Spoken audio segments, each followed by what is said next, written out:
Hey everyone, SW Nation here, and welcome back to a brand new Arrowverse video here in the channel. I like to stop to take the time to rank all of the confirmed Arrowverse seasons from my least anticipated to my highly anticipated. Please note that everything that I will say in this video is just my very own opinion. My list is certainly not the right list, it is just my list, and you are free to comment down below your ranking of your Arrowverse confirmed seasons ranked from your least anticipated to your highly anticipated, or you could just do your highly anticipated. Like, comment, and subscribe, and without further ado, let's get into our ranking. Kicking off my list at number 7, we have Black Lightning Season 4. I was a big fan of Black Lightning when I first saw the first season, and honestly now, I'm just over it. It's another one of those Arrowverse shows that just fell off because it just got so boring. It has gotten so boring now. Like, it's not the themes, it's not the tone, it's not the writing.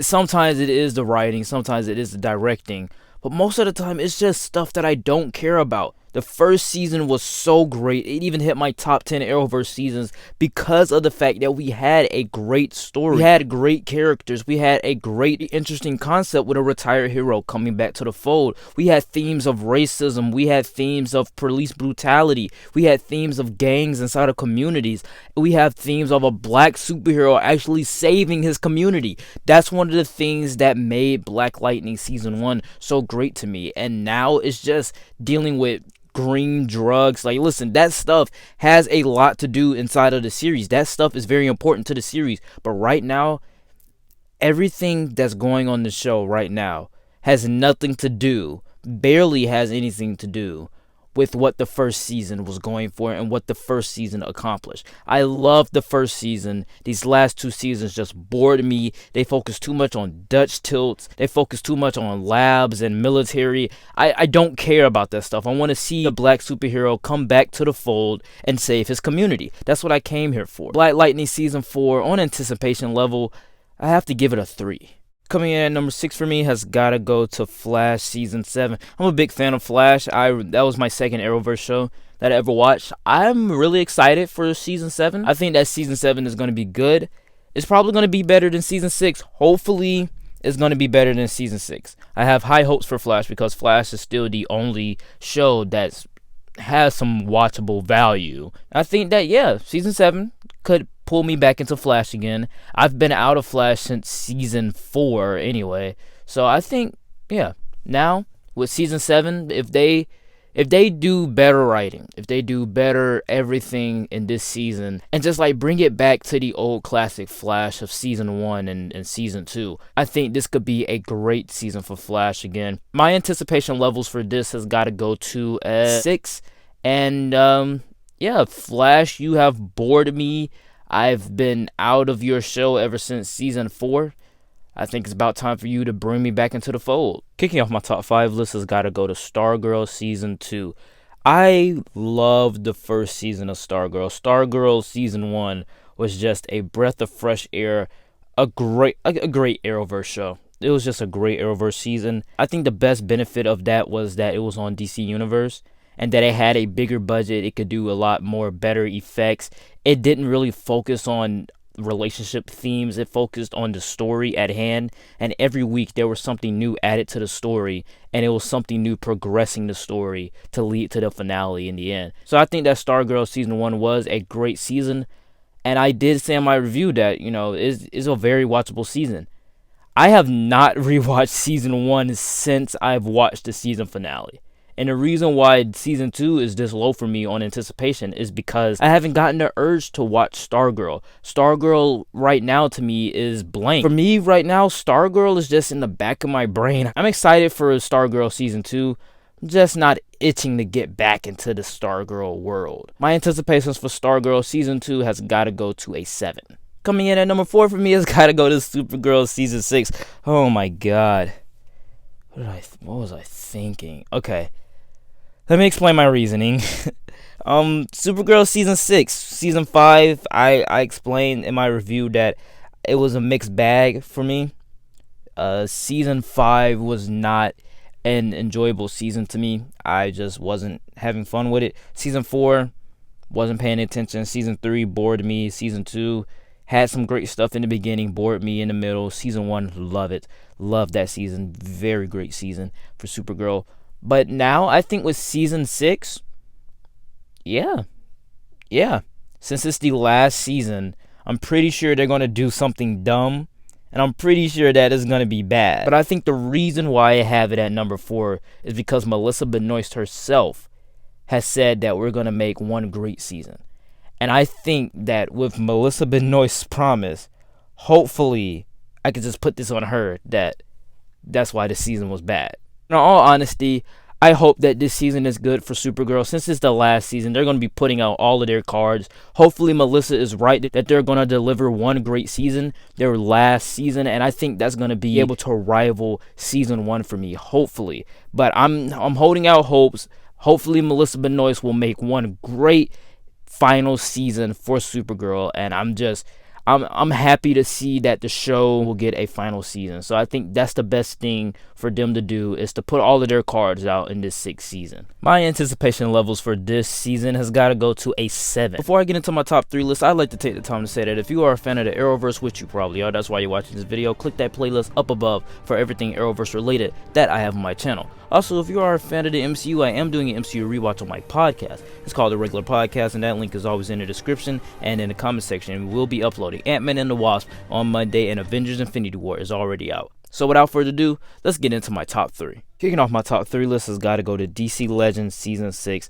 Season 5, I really enjoyed it. I loved that season. Season 4, very enjoyable for me. I really liked Season 4. Not more than Season 5, but I really loved Season 4. Season 3 is the best season to me. Season 2, Season 1, kind of iffy on those. Not a lot of people agree with me. I do think that Season 6 might be good. DC Legends is a show that rides off of the fact that they have no ratings. Like, that's the whole joke of the show. So I think with Season 6 bringing in aliens and stuff like that, it's going to be another season that might not get many ratings, but I'm pretty sure some people are going to be curious, like, okay, this week, what are the Legends up to? So I'm happy to see that they know what type of show they are, and they just embrace it. They just embrace the craziness and the weirdness. And believe it or not, DC Legends has fans out there. I'm raising my hand right now. And I just think that Season 6, bringing in some aliens, that's a cool concept, cool idea. Hopefully they execute it great, because DC Legends, besides it being enjoyable, everything else, it's not that very good, and everything in every other department is not very good in. So hopefully the aliens plot line, if they are bringing in aliens, hopefully that plot line will be very cool, very enjoyable, just like Season 5. And my anticipation levels for DC Legends Season 6 has got to go to an 8. My runner-up at number 2 has got to go to Batwoman Season 2. Batwoman Season 1 was a season that only got better post-Crisis. The first part of it was not very good. It was a chore to get through that season, and I think everyone can agree that it was a chore to get through mainly the entire season. But I think that the post-Crisis episodes were some of the best of Arrowverse. And the reason why I say that is because they focused less on the Kate Kane being gay storyline, the Kate Kane being a woman storyline, and they just focused on more action, adding in great villains, adding in more character development to our villain, adding in more character development for our characters. So I think that Batwoman Season 2, if they keep that same momentum from the last half of Season 1 and bring it over to Season 2, I think it could be great. And with Ruby Rose leaving, I did say that this might tarnish the show for me, but they got a great actress. I'm pretty sure this actress is going to do some work. I think that she's going to be really good inside of this role, and we've already seen her inside of the suit. The first picture, not so much. I really wasn't feeling it. The second picture got me, and I was like, okay, yeah, I think that she could kill this role, and I'm holding out hopes. If she doesn't kill the role, I'll tell you guys, but if she kills this role, I think more people are going to be fans of Batwoman. If you take out all the SJW, the feminists, the gay rights, you take out all of those elements that were key parts of Season 1, you take all of those out and put them in small little containers that are inputted inside of the story, then that would work. Instead of the entire show or the entire episode is mainly about, is Kate Kane gay or not? Or is Batwoman gay or not? Who cares? Hopefully they do the right thing and not, I repeat, not focus so much on her sexual orientation.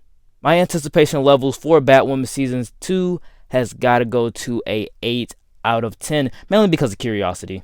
But coming in at my number 1 has got to go to Superman and Lois. I'm a big fan of Superman, and I'm also a big fan of the Arrowverse Superman. I think giving Superman his own show with Lois and having him deal with the problems of being a father and living in Smallville at the same time, working at the Daily Planet while trying to feed his family, I think that's a great template for a show right there.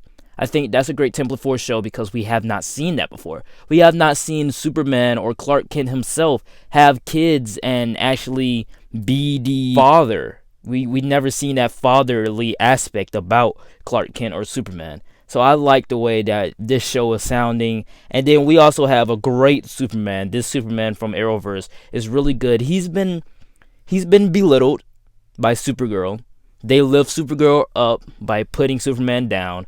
But by giving him his own show and then canceling Supergirl, finally she's going to be the one to get sat down and he's going to be the one to rise up. Because in actuality, he's the first ever superhero. So I think that we should give him what he deserves. And he deserves his own show. We deserve a Man of Steel 2. We deserve more Superman stuff. And I think that this show right here is going to be awesome. And I can't wait till it comes out. I can't wait till we get a trailer. Lex Luthor, obviously, he has to be in it. We obviously have to have Supergirl, Martian Manhunter, all of these characters from Supergirl, they have to come into Superman and Lois. It just makes perfect sense why they would do that. My anticipation levels for this, obviously, are a 10 out of 10. And this is why Superman and Lois has to come in at number 1. Alright guys, that was it for my ranking. Please note that everything that I did say in this video was just my very own opinion. My list was certainly not the right list, it was just my list. And you are free to comment down below your ranking of all of the confirmed Arrowverse seasons ranked from your least anticipated to your most anticipated. Or you could just do your highly anticipated. Like, comment, and subscribe, and I will see you guys next time. Peace.